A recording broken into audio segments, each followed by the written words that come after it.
Maranatha, the Daily Devotional. The reading for today, December 12th, is entitled Garden of Eden Restored. Revelation 2, verse 7. To him that overcometh will I give to eat of the tree of life, which is in the midst of the paradise of God.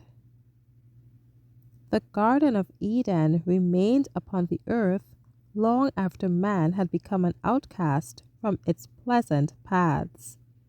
The fallen race were long permitted to gaze upon the home of innocence, their entrance barred only by the watching angels.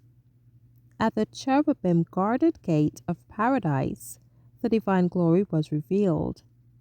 Hither came Adam and his sons to worship God. Here they renewed their vows of obedience to that law, the transgression of which had banished them from Eden. When the tide of iniquity overspread the earth, and the wickedness of men determined their destruction by a flood of waters, the hand that had planted Eden withdrew it from the earth.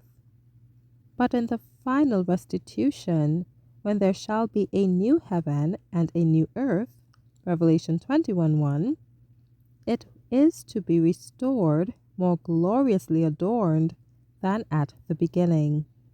Then they that have kept God's commandments shall breathe in immortal vigor beneath the tree of life, and through unending ages the inhabitants of sinless worlds shall behold, in that garden of delight, a sample of the perfect work of God's creation, untouched by the curse of sin, a sample of what the whole earth would have been had man but fulfilled the Creator's glorious plan.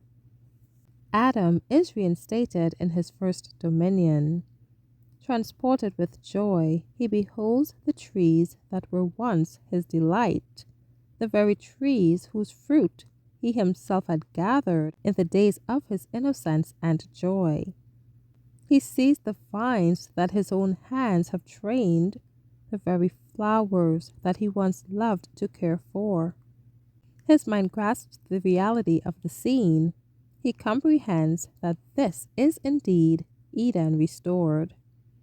Restored to the tree of life in the long-lost Eden, the redeemed will grow up, Malachi 4:2, to the full stature of the race in its primeval glory. The last lingering traces of the curse of sin will be removed, and Christ's faithful ones will appear in the beauty of the Lord our God, in mind and soul and body, reflecting the perfect image of their Lord. Oh, wonderful redemption, long talked of, long hoped for, contemplated with eager anticipation, but never fully understood. Thank you for listening.